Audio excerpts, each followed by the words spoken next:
And then now from there, the rags came in.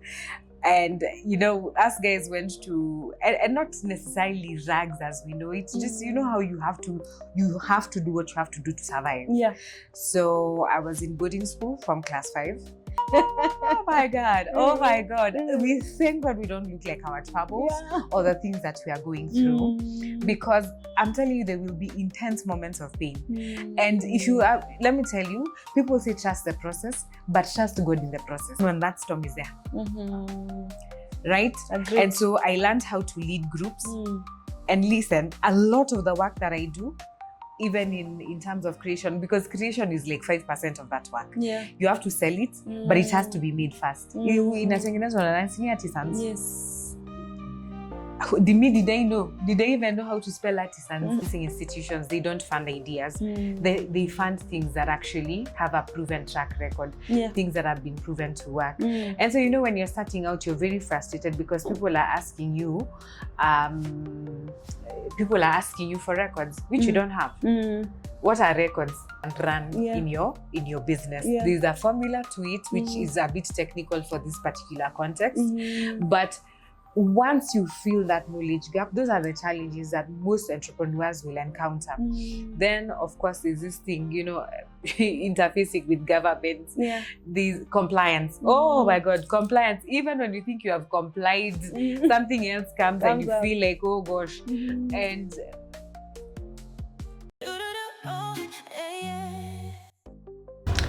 what's popping, you guys? Welcome to another episode of This Is Me podcast. Yes, if you're new here, karibu sana. Please subscribe, like, comment on this episode. Yeah, guys, you already know we're on season 2 of This Is Me, and we are so excited because we are having a new set of women. Like, I'm telling you guys, it's a powerhouse in this season, and I'm so excited for the women that are coming. And today's woman, you guys, you're not even ready, and I just can't wait for this episode.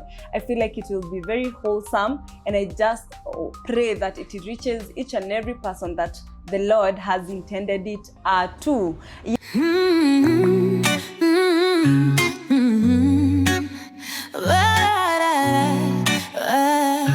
Oh yeah.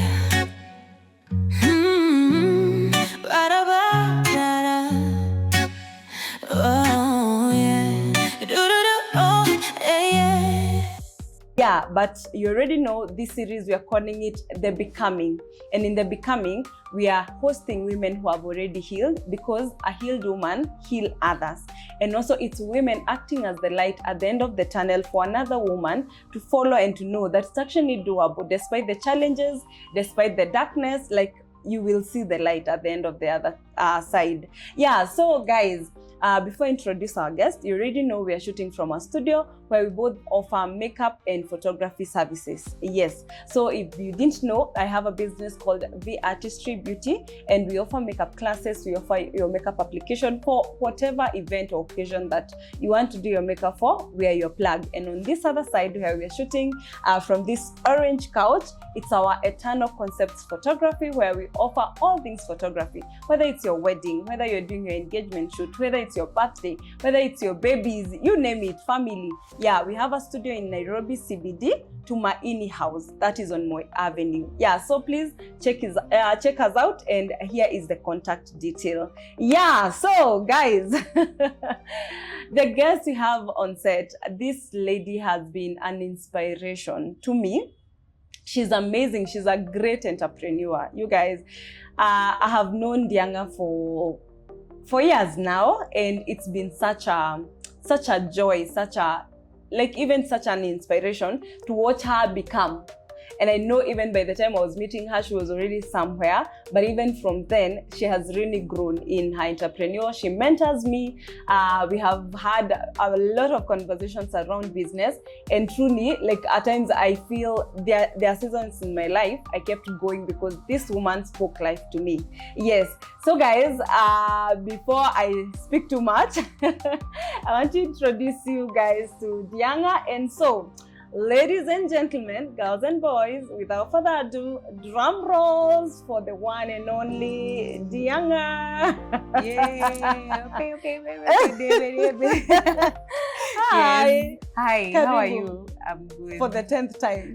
Thank you. Thank you. I think we've been planning this for, over since we met. Yeah. You know, and And congratulations to you Oh, and what you're doing. Thank You're now you. season 2. Imagine. You're becoming a seasoned Mm. content creator. Yeah. Congratulations. Thank well you, done. Mama. Yeah. Thank you. Please go ahead and introduce yourself to our guest. Okay, I am Dianga Ochino. If you look at my Instagram bio, you will see that I like to call myself, or to reference myself, an ordinary girl doing extraordinary things. Now, I don't like to reference myself by necessarily what I do, but part of what I do, which is not necessarily who I am, I am privileged to be the CEO and founder of ft.Diro Jewellers and Enterprises. We are producers of handcrafted fashion accessories, and you hear more about that. Plus, I am a woman, I am a sister, I am a founder in business, and many more other things. I'm also a creative, so through and through, yeah. That's how I would speak about myself. Oh, yes. What an intro. What a woman. I'm so jazzed for this episode. I think I've really wanted to have you here for quite some time. Mm-hmm. And I'm so happy that the Lord has officially and finally made it happen. Yes. Yeah, but here we just have conversation. Yes. I want you to be yourself. Yes. I want you to see that you're speaking just to be. Yes. Because at the end of the day, I know you have a story. Yes. And your story is one that will inspire so many women. Mm-hmm. So I wanted to be told in the most authentic and the most comfortable way that you feel led to. Yeah. And because we have prayed, we know God is already here. Holy Spirit is already guiding us. Mm-hmm. And so, so take us back. Diro. Yes. We see the Diro now. Yes. But okay, Dianga. I keep calling her by her business name.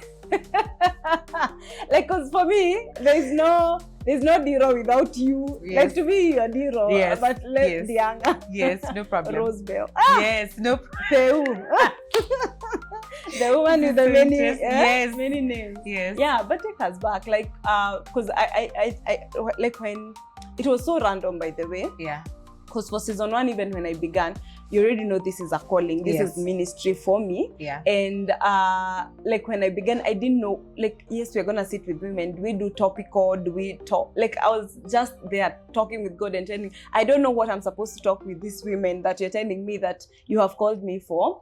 But imagine it has been very natural. For season 1, God gave us the healed women, heal others. Yes. And also women acting as that light at the end of the tunnel for another woman. Yeah. And when we just started this season 2, now I was like, fine, I already have the script. God, we go. More women. But when we were shooting the first episode, it was very clear, let's do the becoming. Yes.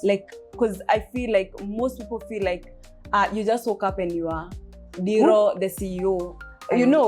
But people, there's power, because for me it's testimony. Yes. Your testimony can empower someone else. Yes. Even if they're just starting up, to know that, so it's actually doable, because you are like a living testimony that you have already done it. Yeah. Yeah. So it's very important to go back. Yeah. Diro, maybe from the family setup, in whichever way you feel like sharing.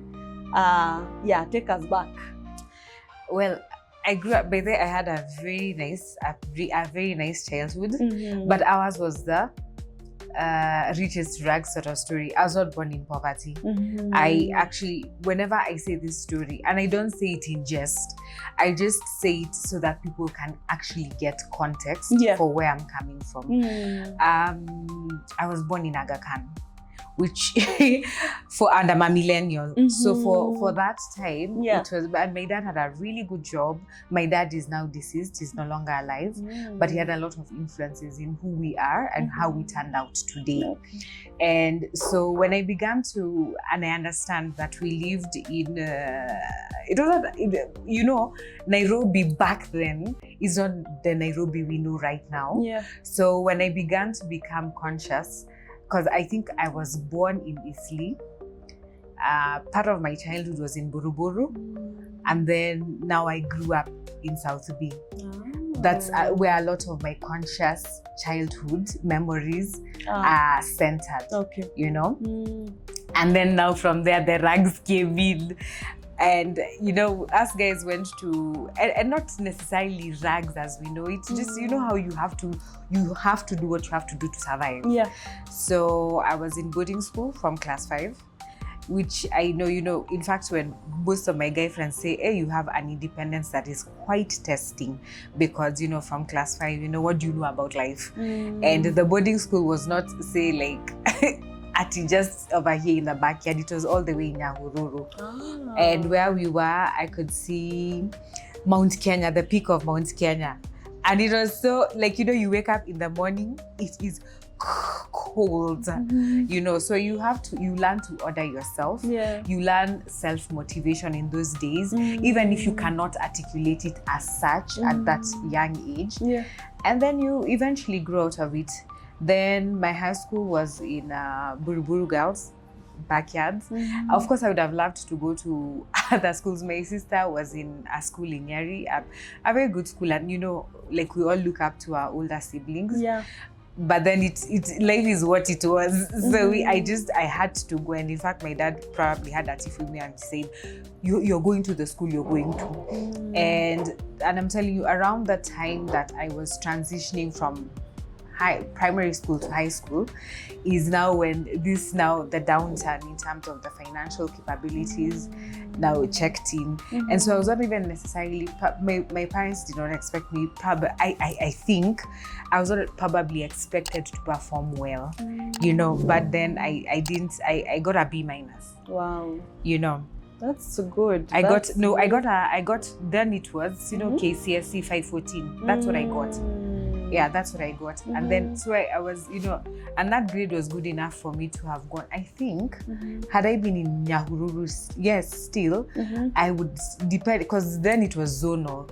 Like, if you, whichever school you're in, it will, whichever zone you're in, because it was provincial, to do those, the categorizations in terms of just how the country was divided. It depended where you will go to school. Because now, if I was in Nairobi, people always said, you'd have gone to a very nice school, like Alliance, any of those, you know, and Alliance, mskajione sana.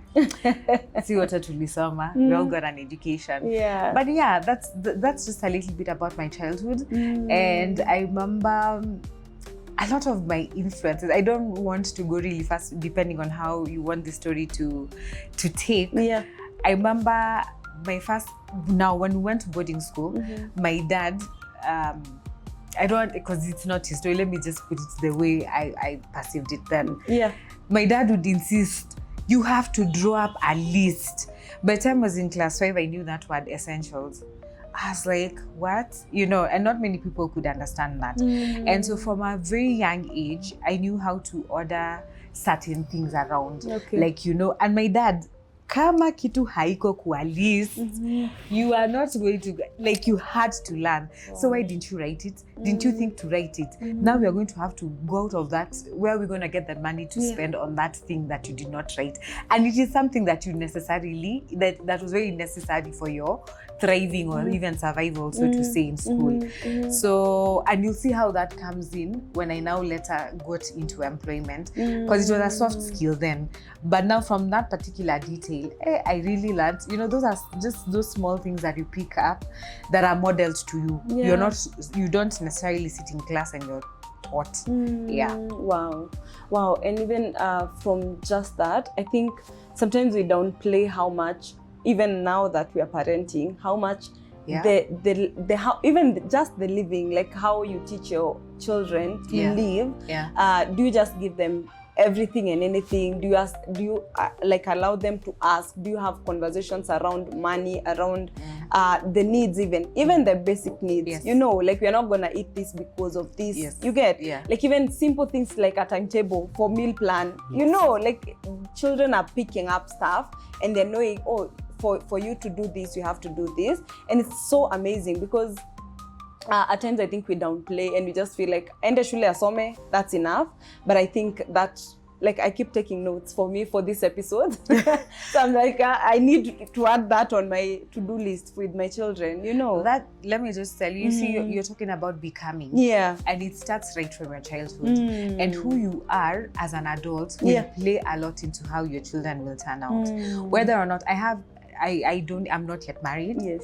I'm not like, say I have kids around me, my nieces, my nephews. Yeah. They're watching, you know, and in a weird sort of way, it's modeling. Yeah. Yeah. So now, cause like in my family, I'm the one who tends to probably have like makeup on and stuff. So my niece, my immediate niece, now my brother's daughter, she's always like, whenever she comes, she'll just get into my bag. You know, she'll say, oh, my auntie allows me to do these things, you know. She's that way, you know. So, and it's very it's childish or childlike right now, but you don't know who that person is becoming. Yep. How your contribution to that person's outcome in the future. Wow. Yeah. So let's do better, guys. Whether you're an aunt, an uncle, a mother, a father, let's do better so that we can model even a better generation in coming, you know. Yeah. So here we are. You are what born?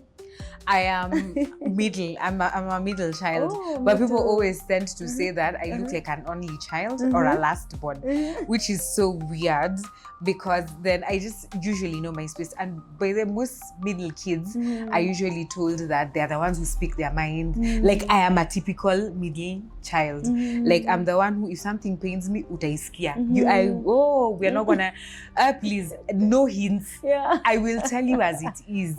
You know, my persona sometimes does not, you know, people usually say you have a resting face. But, and there are days that people who think that, you know, they can run roughshod over you. But it's coming at you like that's you're when they get to know you. Yeah, I'm a middle child, so I have a sister, an elder sister. I have a brother who passed away, then myself, and then my brother, our last born bro. Yeah, who's not so small anyways, but yeah. Wow. Yeah. Wow, I'm a middle child as well. So you get that's it. why we get each other. Get it. You get completely. Okay. Yeah. So you go to high school, and then how was high school? Maybe briefly, and then campus. Oh gosh, I hated high school. Let me tell you, because I think I always knew what I wanted to do. So I usually felt like... When did you get to know what you wanted to do? I've always been a creative from the time that I was young. And I'll give you an example. And let me even piggyback and start from, I didn't go to campus. Many people, in fact, when I say this thing, people are usually very shocked. But I'm a student. I am a lifelong student. Wow. Like, I never, let me say, in fact, one of my friends tells me that I'm always on a journey of becoming, you know, like, never settle. Just always consistently learning. Yeah. But I've been a creative at heart from the time I was young. Now, when I cleared high school, when people are clearing out their lockers, their desks and everything, I happened to find my transcripts from the time I was in class 8. And of course, I had my Form 4 Living Certificate. Yeah. Let me tell you, I had a glaring A. I had glaring A's in creativity and in art. And both in primary school and in high school. And even when I was young, I used to tinker with a lot of things. You'll just come, you'll find, something got spoiled. I did something, I restored it. Then these mosaic things that we used to build, like the map of Kenya, you know, the rice things. Yeah. You like say you have a bean border of Kenya, and then the 8 provinces in the previous constitution. Sijui the Ndengu is lentils. Is it lentils? Yes. Yeah. No, they're not lentils. They're called green grams. Oh. And then you know, the different. other one is kamande. Yes, exactly. So you know, the different provinces with the different grains of maybe rice, green grams, lentils, and all those things. So I really used to excel in those things. And I never thought much about it. I just used to say, if you'd ask me what I wanted to be, I would say things like, I want to be a lawyer. I also said I want to be a journalist. I also said, because I speak really well in front of people, even the law, amazing, you know, journalist. You see? So I also used to say I'm very argumentative. Okay, let me not even say argumentative. Let me say I'm very opinionated. So there are strong opinions that I have. Yeah. some, if you look at my social media page, that may not necessarily come up, because then sometimes also you have to look at your emotions. Yeah. And I don't want to be arguing with a stranger over something that I may feel so strongly about, and you know.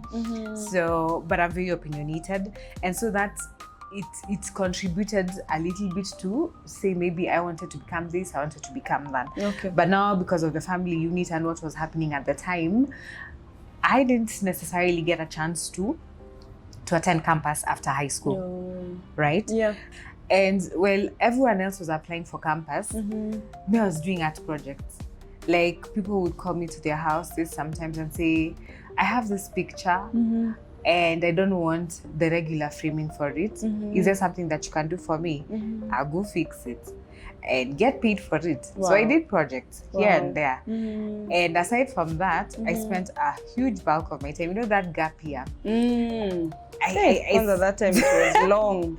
I spent it dancing, and I got paid professionally. Yes, that is why I'm telling you I'm a creative through and through. I've been paid to dance. I've been paid to sing. That side I didn't know. Yes, I swear I was in a dance group. Wow. And by the way, we were the best, one of the best in the country. In fact, if that guy, I was this dance group called Dito. It was Dito is an acronym, Dancers in True Trinity Order. Nice. And so church, it was really fun, really fun. You know, when you're younger, you very few encumbrances, nothing, no bills and whatever. So it just came at the right time, because then, you know, when you're freshly out of high school, you're a teenager, you don't have much to do, but then there's this safe haven that, you know, you can go there. Like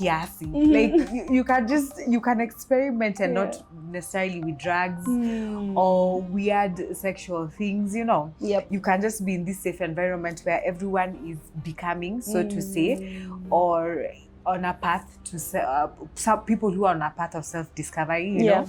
So I spent a lot during that time. That's how I spent my time. And so I was compensated for it, and people would be like, chick, do you know what you're doing? In fact, my parents, I remember, zile za disappointment, zile za, guy, you don't have anything better to do with your time. And now, and by the rest of my family, me, I believe they're academics and not, like, they're very sharp. Even, you know, like, even I tend to be that way. But you see, now when you want to explore something completely different, and I think in my generation, in my family, even in the extended family, there was no one who was doing exactly what it is that I was envisioning to do. So I looked like a huge joke. You know, when everyone else is waking up, going to work. Me, I'm no course. Yeah, you know. Me, I'm no course doing. I'm working with my hands, doing like. And you know when everyone thinks you're a big joke, you also start to think that you're that way. There's this saying. I think someone said it. I just rightly can't remember who they said. You know, a lie repeated too many times can sound like the truth, right? So, and this is who I am from the time I was young, and even when, like, still in my days in South B, there were things that were called, like, say, annual Christmas events. They were called Rock Nativity. I participated without fail, dancing, singing, and all that. I was there. So I was actually following my path. Then it was around this time that I, you know, now that dance group that I was in, we happened to go for one, like, a Saturday afternoon meeting. And guess who I met? I met ft.Diro, the ft.Diro. You know, then he was not necessarily, he is still a musician. You know, those things that you can't, it's like sugar. Once you make tea, you can't separate the sugar from, take out the milk, take out the tea leaves. No, it's him in a package. So we're encountering him now as a pastor. So I went to that church for a while, and I was still not sure. And you know, when you're when you're a teen, you jump, you keep hopping from here to there. Then we were going to church in Sitam. And by the way, I must say, let me just tell you, I think Sitam offered a good haven for us. But in that time, let me tell you, once I think we crossed a certain threshold, the church leaders started to view us very differently. And then that's when there was a mass exodus, because some of us were told, hey, what are you doing dancing? I'm telling you, when you're being taken as a joke. Yeah. We were told we needed to get married.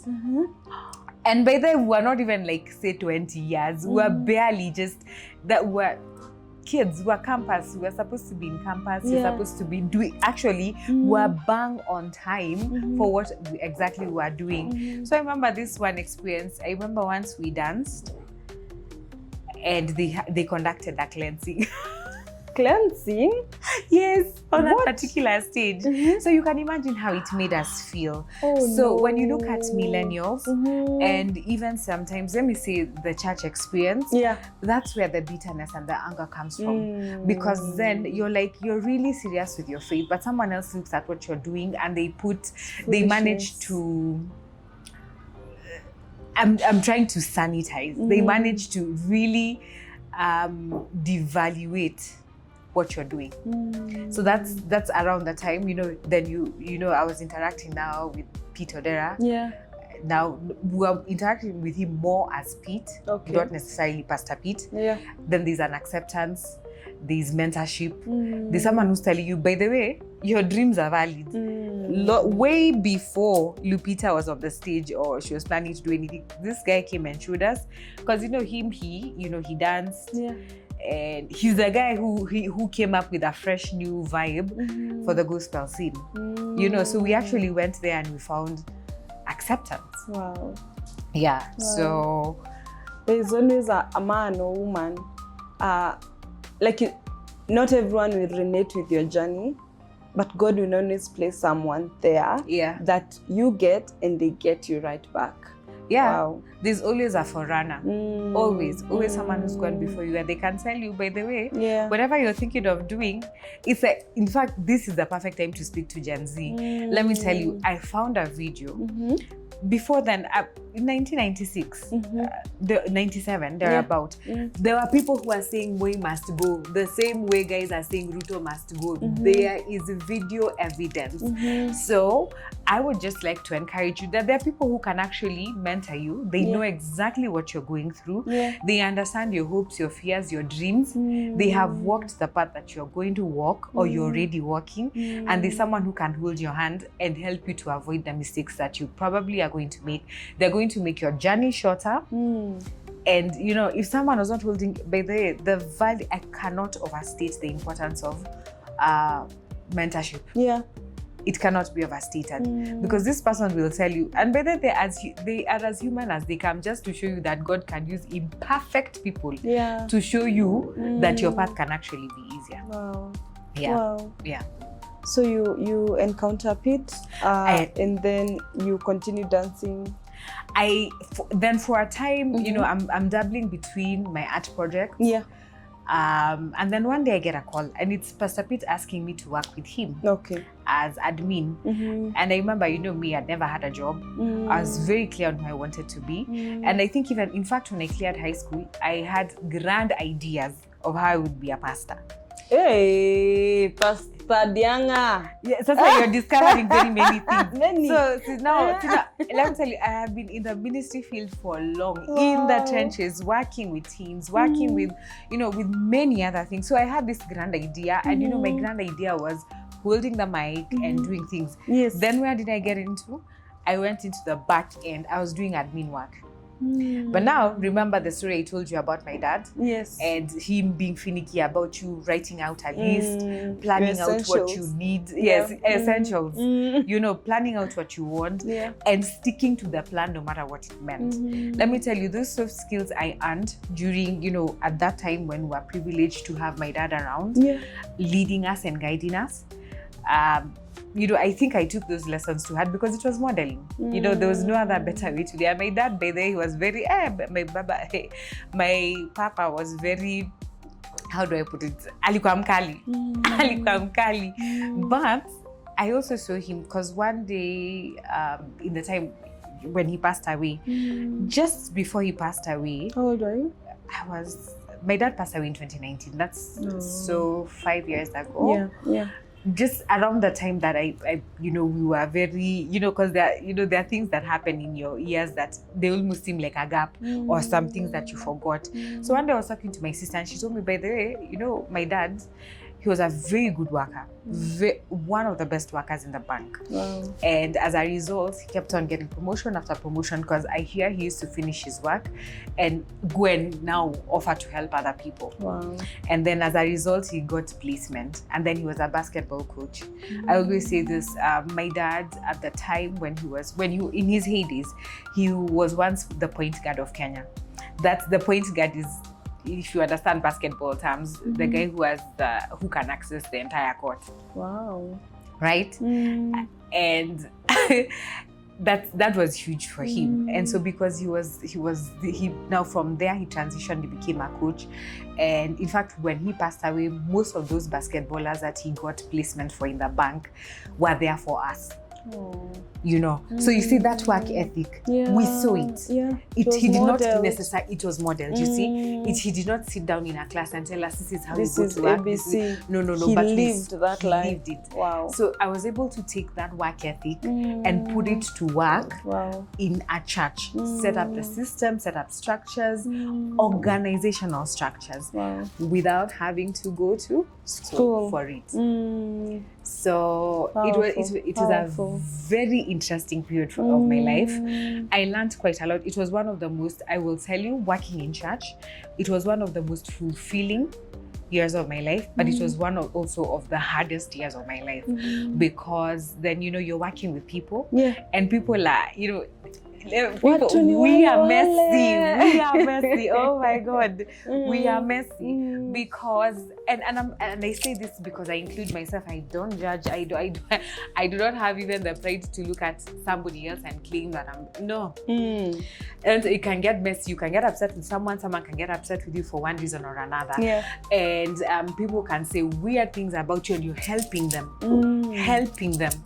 So in fact, one of the things I say about pastors in this, and it is not without reason, pastors in this country are going through it. You can be a pastor who has the real word of God, you have been sent, but since someone has an internet connection, oh my God, you're going to be dragged, But it was one of the most fulfilling times, but it was also one of the hardest. And I will tell you for sure, one of the stories that comes into me, I always think about my life parallel to how Joseph was.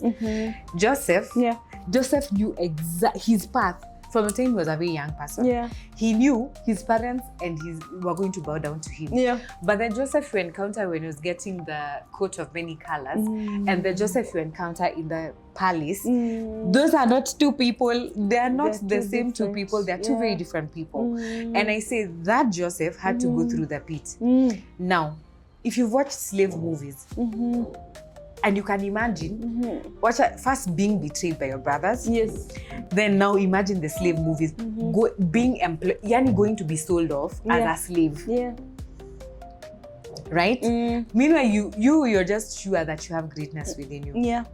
Akuna tiati, there's no two ways about it. And look, every time we look at Joseph, the strain was that, and God was with him. The favor of the Lord was with him. In the pit, God had mercy on him because his brother Reuben, they said, let's not kill him, let's sell him off to the Ishmaelites. Right?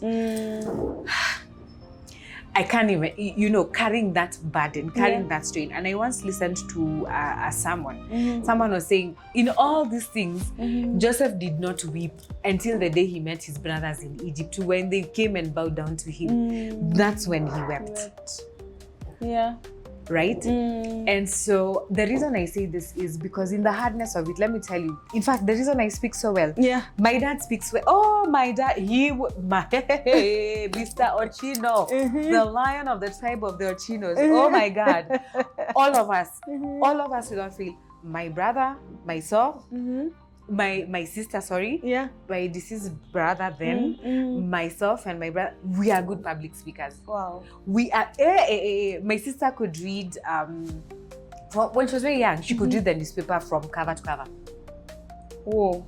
Very well-spoken people. And that now, that has nothing to do with the hardness that I'm talking about. I was honed and shaped in adversity. let me tell you, with like now in churches, you know, there are usually these opportunities to become like service hosts. Yes. Us guys used to have a critiquing time, like after service, you'll shield, and now when you have a meeting with everyone, Your you know, team. the heads of departments, you'll be told you did this, this was not good. By the it was live. Zile za hukufanya poa. Where? And you had to take it. You had to take it. And there are days you thought you did well, and then there are days you didn't think you did well. Yeah.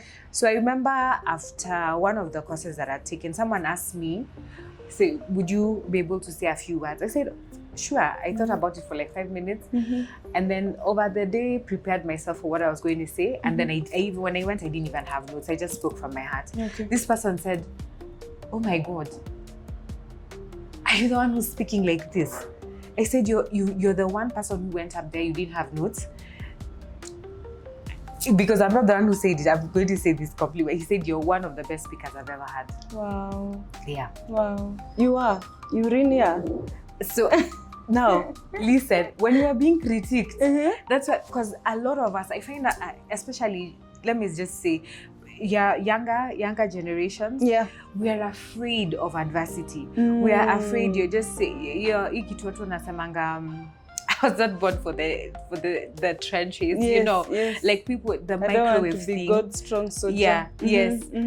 There are times you have to be God's strong soldier. Yeah. There's a time and a place for it in context. So long as you're not the one, like you're not suffering for a pain that you could have avoided. You know, if it's something, I can tell you for sure, the pain and the adversity that I've had to carry at some certain points in my life, they have all paid off. But in the future, Hebrews 12 says that if you persevere, there is a harvest that's coming to you. And you know what? That Hebrews 12 talks about sonship. And when you're a son, you're corrected. And in the correction is where there is that pain. And there are times, you see, like modeling. Yes.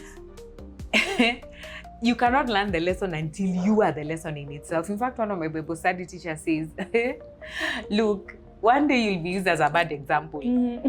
And please just sit there in peace. It is your time to learn. Wow. Even Lamentations, there's a verse in Lamentations that says that it is good for a young man's face, a young person's face, to be downcast for a time. It is not your entire life that will be that way. Yes. But when that happens, you see, you learn how to deal with adversity. You say, please, it's just a period in my life. I'm able to go through it. And you know how to position yourself to thrive. You just don't give up, and that's where hope comes from. Yes.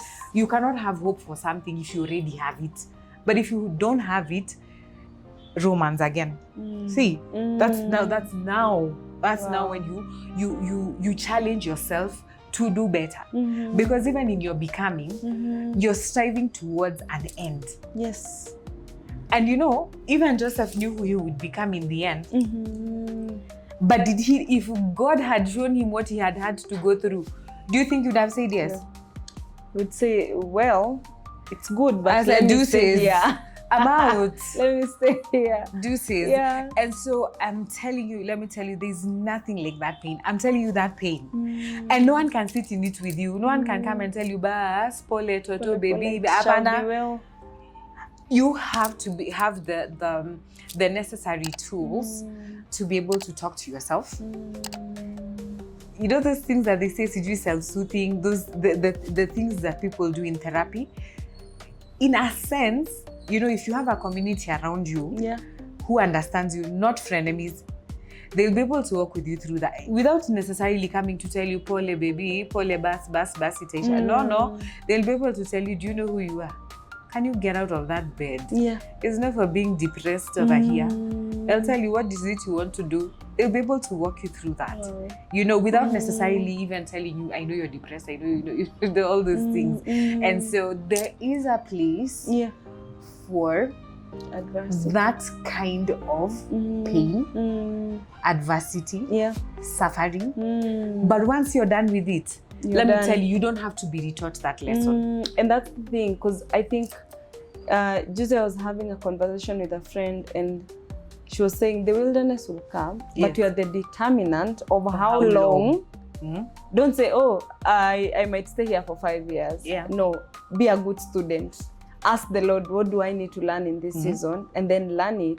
And it's the same analogy with the gold. It has to go through fire. Yes. And going through fire is not easy at all. It's not easy. And I really love that because, and again, you mentioned that this generation and the younger generation, there's the need to, I don't want to suffer like my parents suffered. I just want to get there now and, here. Yes.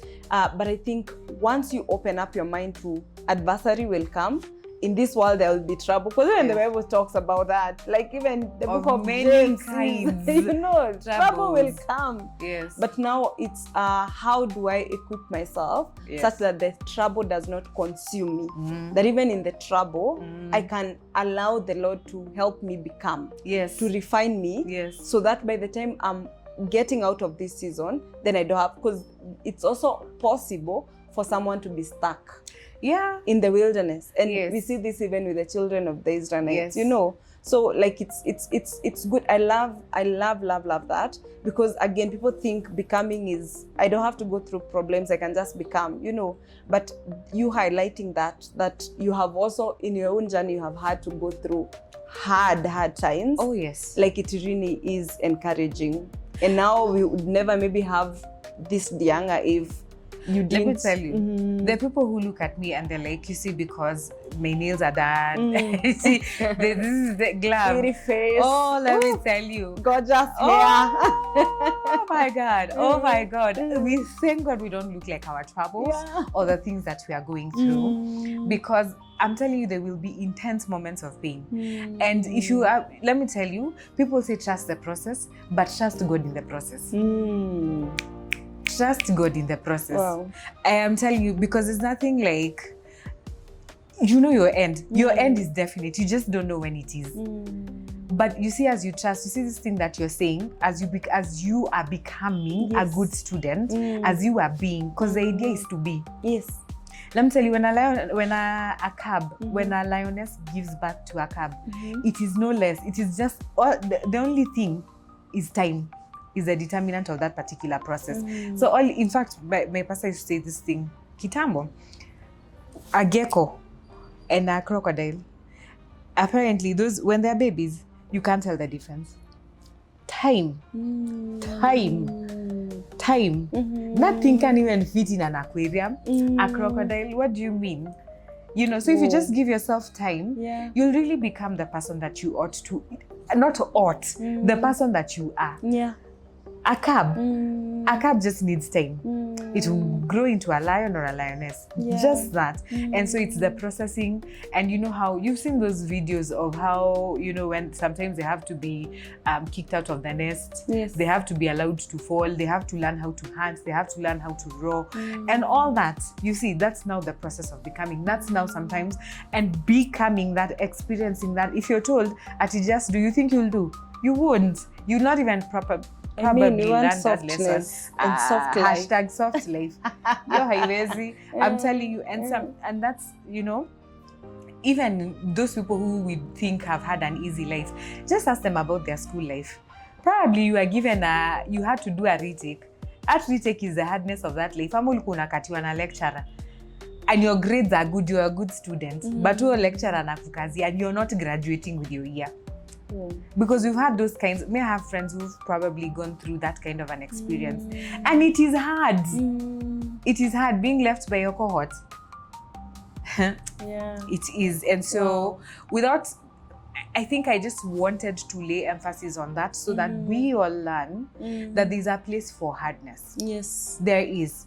There's a case for it. And as I've said, if it's a hardness that maybe you spend someone else's money, if it is something that you could have avoided, please, let's put things into context. There's some things that it's there for development, and not character development as it's been colloquialized in our day. No, for your personal benefit, for the person that you're becoming, for the people that God is sending you to. Yes. Wow.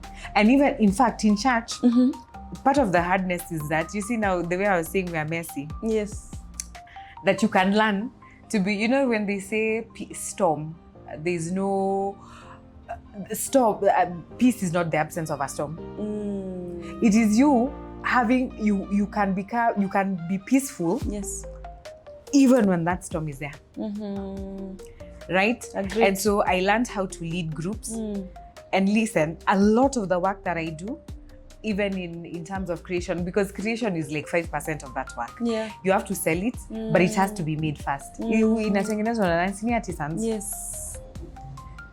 Did I even know how to spell artisans when I was of course I knew how to spell, but you get my point. Like, you're dealing with different groups of people.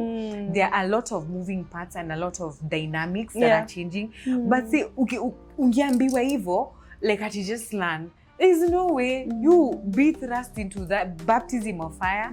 Learn, go learn, just apply yourself. Usually the thing is ask God. And you know, before we started this conversation earlier, we were talking about consistency. Be consistent as a student. Wake up daily, take your routine. There are those things that you do until you become one with what you're doing. Wow. Yeah. Wow. Eish. Already gems. If you're not learning, I don't know. Yeah, but I'm very, very encouraged. And let's take a commercial break. Yes. Just to talk about the makeup a bit. We did your makeup, Dianga, and we have done your makeup for years. Several times. Yes. So how would you rate our makeup? Like, what are part of the things that you really love when you do your makeup? Let me first give it an 8 over 10. An 8 that too is always because there's room for improvement in anything. Like even hata kama yani wewe umefika kilele, there's always room for improvement. But you see, I like our story because when we're in class, we're in this class and we're not even friends when we're in that class. And then now look at us. I know. Then people so weird. And I think from the time you did our makeup first to the first This Is Me, I just think there's been a lot of growth in terms of, you didn't have a studio. Now you have a studio. Yes. No, start from Uku. Anza studio. You did not have a studio. You did not have a team. Now there's an institution to you. Like people can find you. You're localized. Aside from Wachantuna Kenya, because that's localization. But now someone can actually come and look for you, book an appointment, and you've been able to systemize. And now from systemizing, from what you've learned, you're able to teach others. Yes. Can you see that growth trajectory? Very, very well done.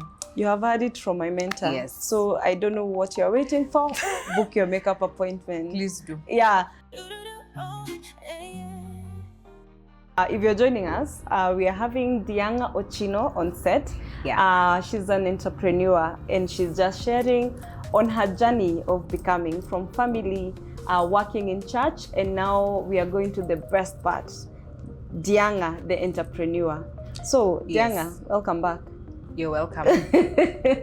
So thank you for having me again. Yes. Oh, anytime. So you have taken us through like hardships. Yes. And I think that's I love that part so much because I don't think most of us even talk about it, or we don't even want to give it so much credit. Even when we are speaking about our becoming, we just want to go to the best part. But I really love that part. So here we are, you're in church. How did Diro Jewellery, how did that even begin? Where did that come from? Yes, we already have seen from your journey that you're very artistic. But why jewellery? Like how? Because I mean, for me, I would think maybe do art, because those are the things we know. Even for me, I don't think I would ever think of like starting my own line of jewellery. But maybe take us through that journey of becoming. It was actually a surprise for me as well because I would see, you know how someone does something, then you're like, I can also do this. And let me say, in my dance days, I was a tomboy. So even how I look now, guys, it's just ukiambia, if you see the pictures, night and day, as I will send the pictures, and if you laugh, by the way, nakukulisha blog. And I remember, I just used to do those things. I used to build, even then, it was a creative idea. I used to build jewelry out of paper. And it was not, I just used to do those random random art projects. And then one day I dreamt that there was a huge factory, and it had all sorts of beads, it had all sorts of products, end-to-end facilitation, kind of like from manufacturing to even the entire manufacturing process, from raw material all the way to the completed product. Then I said, oh wow, is this mine? Then a voice in that dream said, you're sleeping on the job. And they said, it can never ever be yours.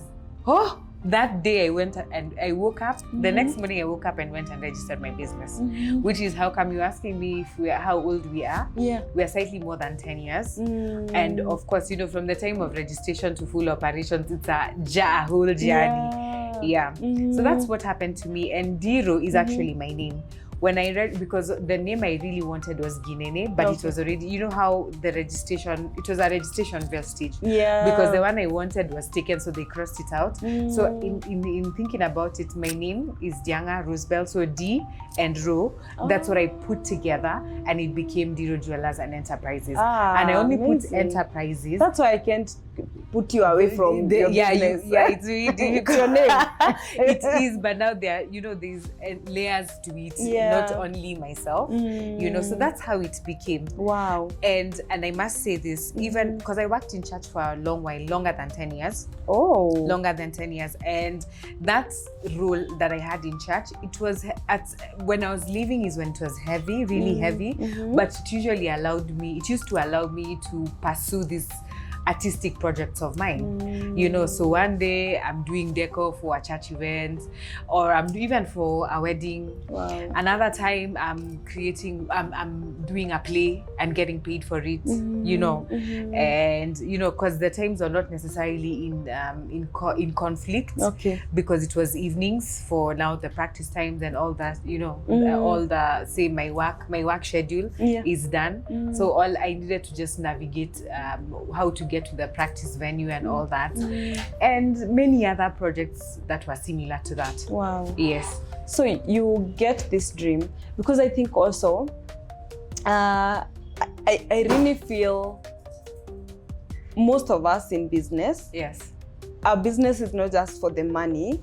There's a calling in it. You get, like for me right now, this is me using beauty, which is my business, as a contact for my ministry.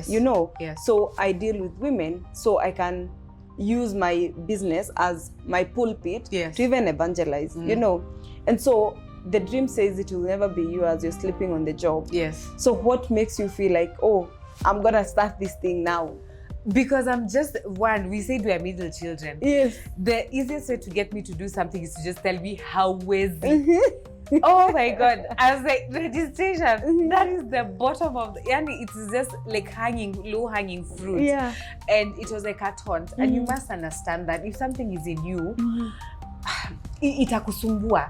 Listen, I've had ups and downs, days when I've dropped, like I've said, I'm not like any entrepreneur.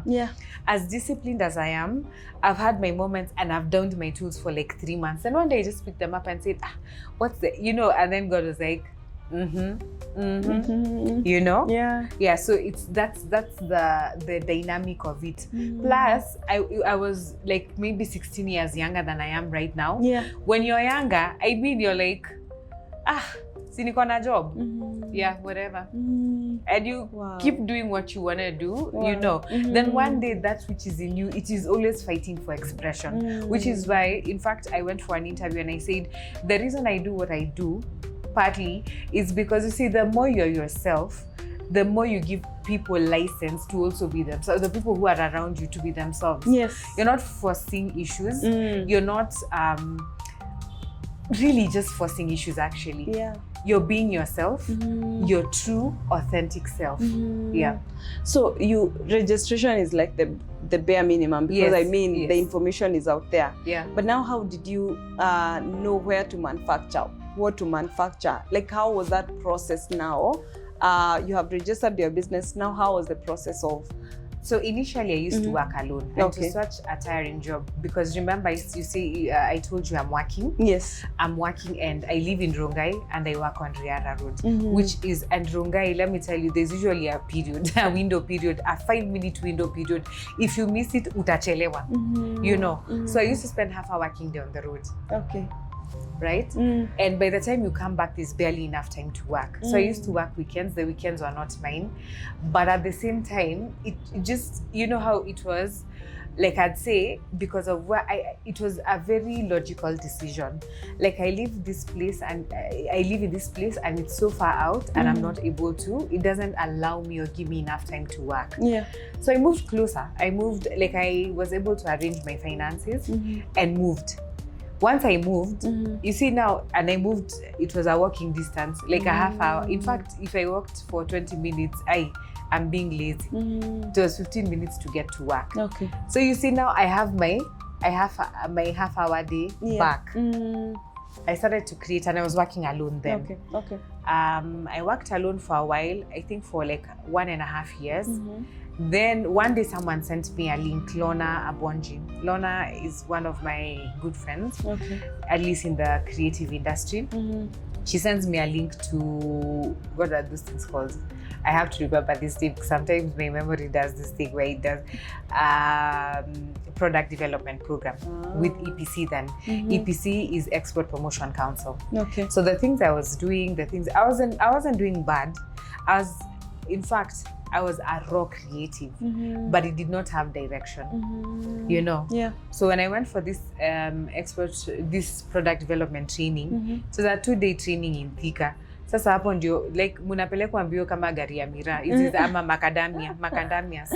Tulipelekwa mbio and you're expected to create the training in itself is supposed to arm you for the international market and to refine your product to the place where you understand different markets. The best example I can give is that you see us guys are living in a largely liberal. Yeah. If you go to a caliphate state, which is like Saudi Arabia, where it's the Muslim law that's there, those women, they probably would not wear. A lot of the accessories they'd wear is neck pieces because they are wearing buibuis. So you see, if you don't know and you're aiming your product for the Saudi Arabia market, unaweza umanje, unaona? So a lot of the things they do is that they arm you to know, okay, my product, in terms of placement, even international placement and access to markets, it would be in country X, country Y, or you know, even in the way they say EU markets, MENA, which is Middle East, North Africa,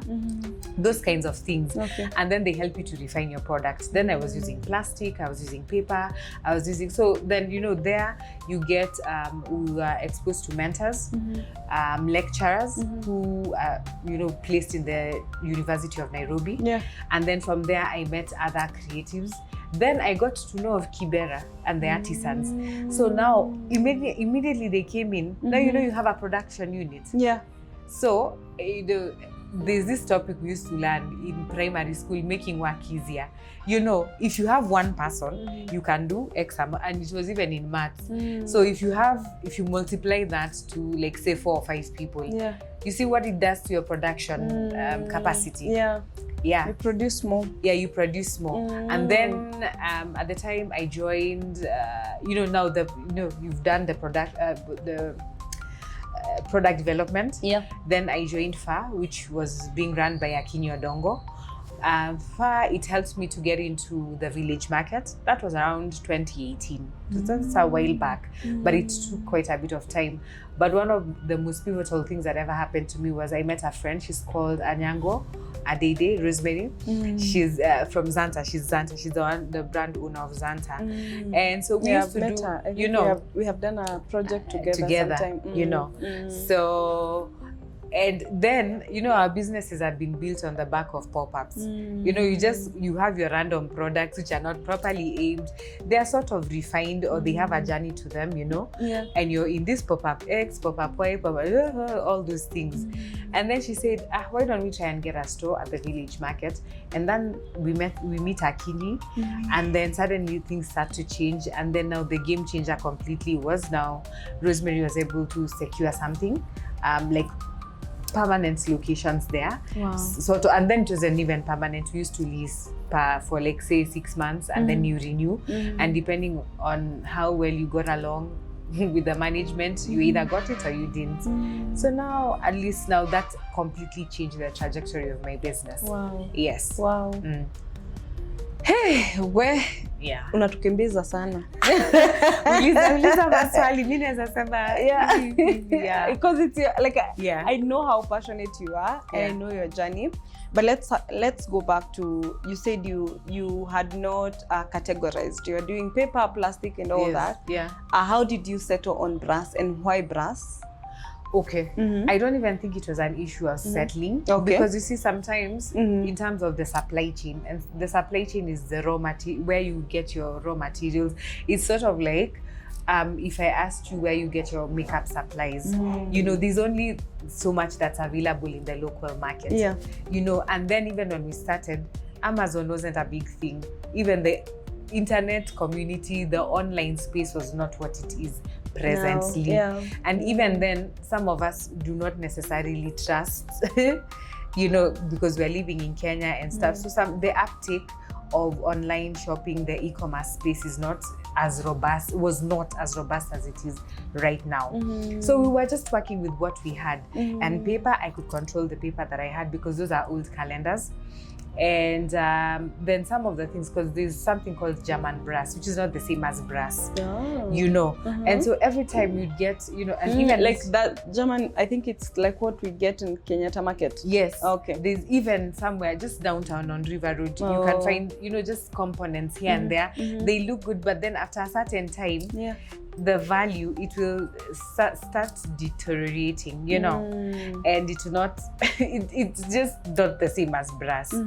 So once I knew that there are people who could actually work this, I was introduced to, I met Nima Walove, and then she said, oh, I actually have someone who would be interested in working with you.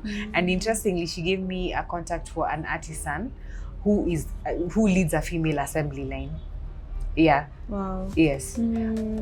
Is that even correct? She's a female who leads an assembly line, and she has many females working under her. So 75% of that assembly line is run by, you know, So I was able to meet her, and when I got into, I was very green, very, very green. So I get into Kibera, and I'm like, okay, let's start with experimenting with that, you know.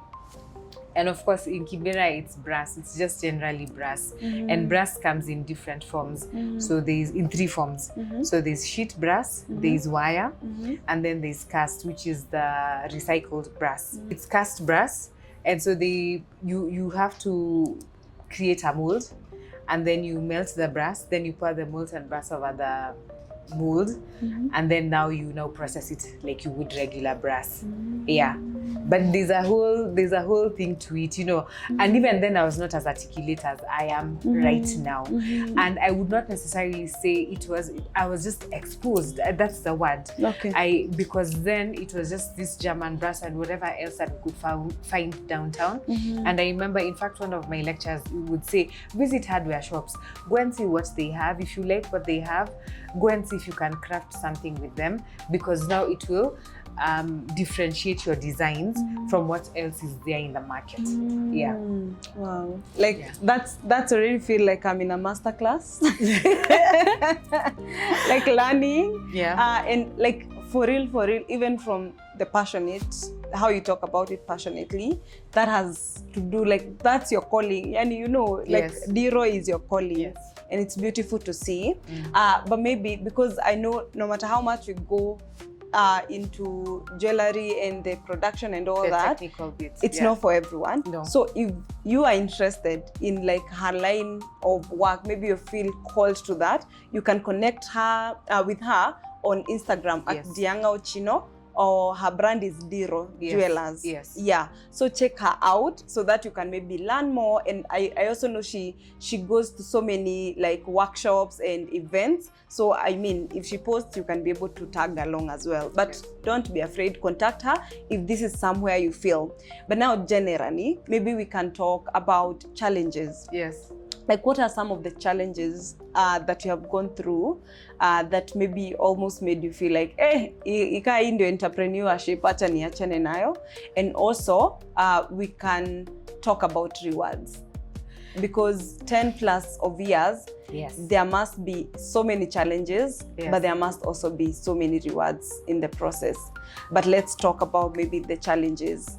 Well, I don't like to view there are definitely challenges. I find this question usually so, like, it's not a one size fits all. But usually you always have to talk about it's called what? Access to capital. Credit. They say access to credit. And credit, because you might have an idea and banks will tell you, or financing institutions, they don't fund ideas. They fund things that actually have a proven track record, things that have been proven to work. And so, you know, when you're starting out, you're very frustrated because people are asking you for records, which you don't have. What are records? As well as creatives, but then this is one challenge that I must pose to creatives. But then please systemize. And systemize just means know what works and then document that system so that it's a plug and play thing. When you're not there, someone else can run it. Now, the other thing is your documentation. If you can have records of, I bought this, let's know, okay, even before we go there, in terms of funding and access to credit, and get an account in the business name. Once you've done your proper registration. Right now you can still do a business name, but because of the way the KRA and the taxing system thing are being run in this administration, you probably need to get a limited, because everyone who asks you who is going to pay you will ask you for an ATM's invoice. That's just the way that it is.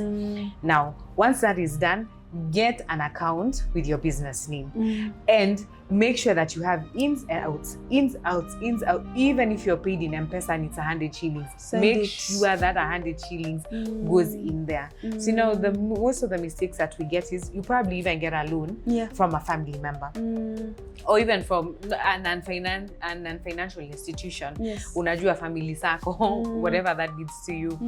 And then when you get money, you don't pass it through your account to go to that person. But you see, you're building that person's credit score and yours is suffering. So that's why I'm saying, let me not even call it access to credit. Let me call it credit facilitation issues and sometimes the knowledge gap where that is concerned. And knowledge gap is also a thing of its own because it's a way that fashion is run. Now, for instance, fashion has 2 global seasons. Yes, there are 2 global fashion seasons. That is, and they coincide with the weather. That is autumn, winter, and spring, summer. Right now in the US, it's spring, summer, and there's autumn, winter. Then there's when you say a buyer, us guys usually mean retail.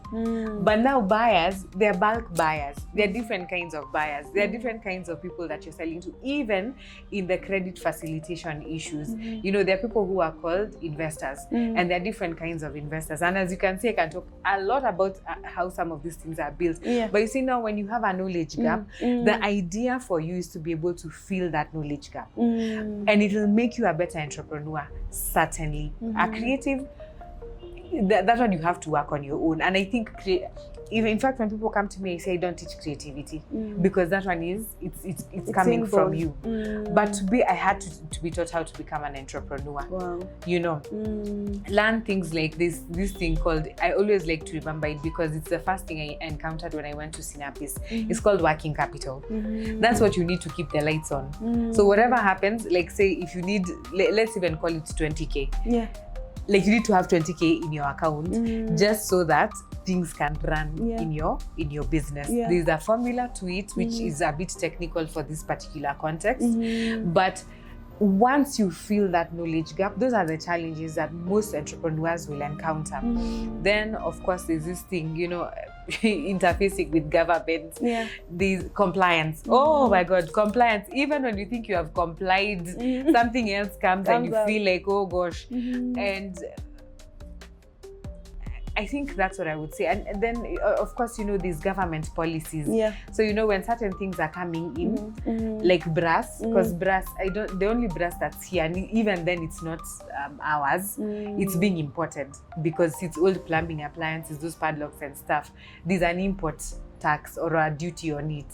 So, because those things are expensive, it will affect the cost of production, which will affect the pricing. The pricing of the product. So those are some of the things, and once you know, with especially with government issues, it's a lobbying thing.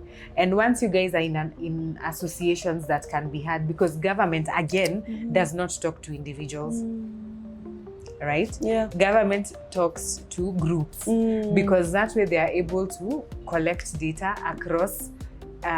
You know, it's not it's not painstakingly long.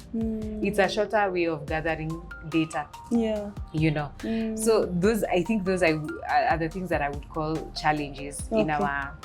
And probably I've just skimmed. I've really tried to skim on them. Wow, that's good, because I think knowledge is power.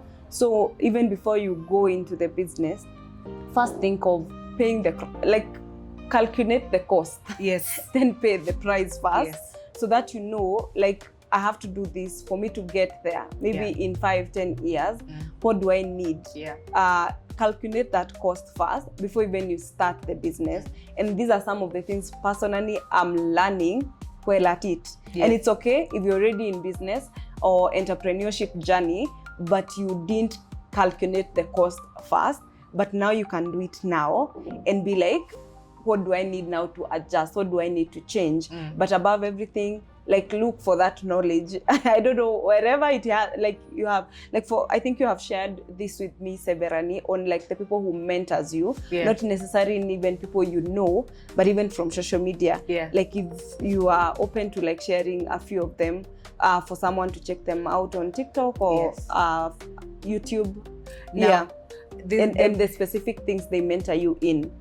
Okay, there have been a lot of, let me say, there are people who inspired me, which is very different from the people who mentored me. And let me tell you, some of the people who have actually inspired me are the ladies that we work with in the resident designers at the village market store. That's the Zanta store. So if you just check them out, I'll mention them. Those are some of my inspiration in business, not necessarily in the industry. Just by how they conduct themselves, how they're moving, their growth journey and stuff. There's Mambo Pambo, there's Zanta herself, there's Pegio, there's Tendi B. So you can check those guys out on Instagram. Those are my inspiration. And there's also Pure Purple. They're there. Now, I'm also in an association. The association is known as Ubunifu Association, and it was created with a mandate to access markets. This is international markets, and there are many other technical things I could go into about the Ubunifu space. But if you're an active member in the association, you will definitely reap benefits. So, and as I said again, government does not talk to individuals. Now, when we had that, there was a fund that was given to creatives.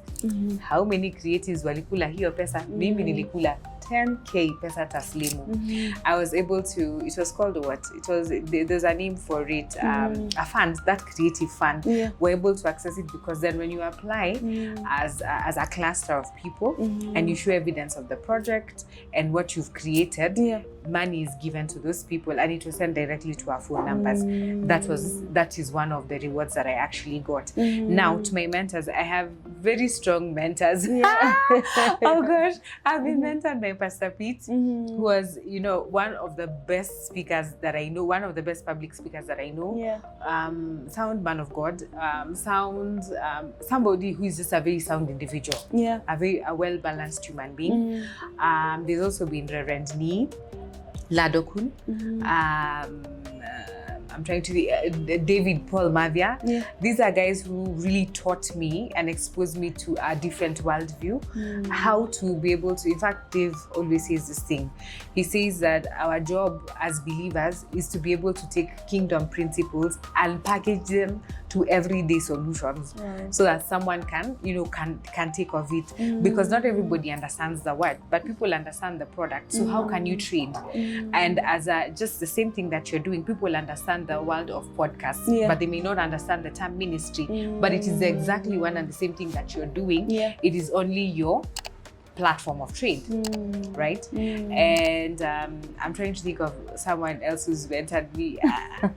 Even of, I think those are my 3 strong people. And of course, I have a community of friends around. Kitambo, when I was younger, I used to be a cab one camel kind of person. But over time, I have become, I'm still that way. I'm still, but then I have, you know, your circle. There's your circle, and you know, there's somebody who is in that circle who, you know, you share values. They understand who you are, you understand who they are, and you can, you know, there's this quote I usually like about friendship, and it says, a friend is a person who can sing back your song to you when you've forgotten how it goes. And so someone who can remind you, ulisema, hujafanya, like there's something that's pending, and then they'll follow up. And there are too many to mention right now, because I also don't want someone to say, oh, you didn't mention me. My friends are not that way, but they know exactly who they are, and they have been such a pivotal point and a great addition to who I am. Wow, what a story. Like Dianga, you guys, when I think of my mentors, this girl is one of my mentors. You really inspire me, and I love your journey. And now I understand why, like when we see this, we are like, oh my God, how can someone be this good? How can someone push for all these years? But now I get why, because you already know, like Joseph, there's a calling over your life in terms of in the marketplace. And because you know where you're going, then it becomes easier to withstand the trials and the challenges that come with the journey. And you're doing a good job. Thank you. Thank you for even sharing. Like I feel, you know, every time I talk to you, I feel like I need to go sit down and think about my life. I feel like, what are you not doing? But you're very inspirational. Thank you. So maybe we can go to like parting shot. That is anything that you feel like you should have shared that you haven't. Like maybe your parting shot can be to people who are even starting. Because I feel like that's where it's usually the hardest. You already have the dream, you already have the plan inside of you, but you haven't actualized it, or you just started and you're feeling like, is this what I signed up for? Maybe you can address those people in your parting shot as well. I think I'd say 2 things. One, I'll piggyback from where we were talking, you know, off camera. There's something we were saying. I think just start with what you have. Just start. You might be working, but you can start, as I've said, and no one should guilt you for being an entrepreneur and having a corporate job. Let me tell you, if they're not paying your bills, whatever they think is none of your business. We're saying, look, you can never use what you don't have. So all you have is what you can use. So please use it and use it wisely, especially your time. That's one. And then in the fashion business, I think even with anything else, I think you have to know exactly what it is that you're building. You know, because I had, when I now got deeper into the business arena, someone told me there are people who don't wear nice things.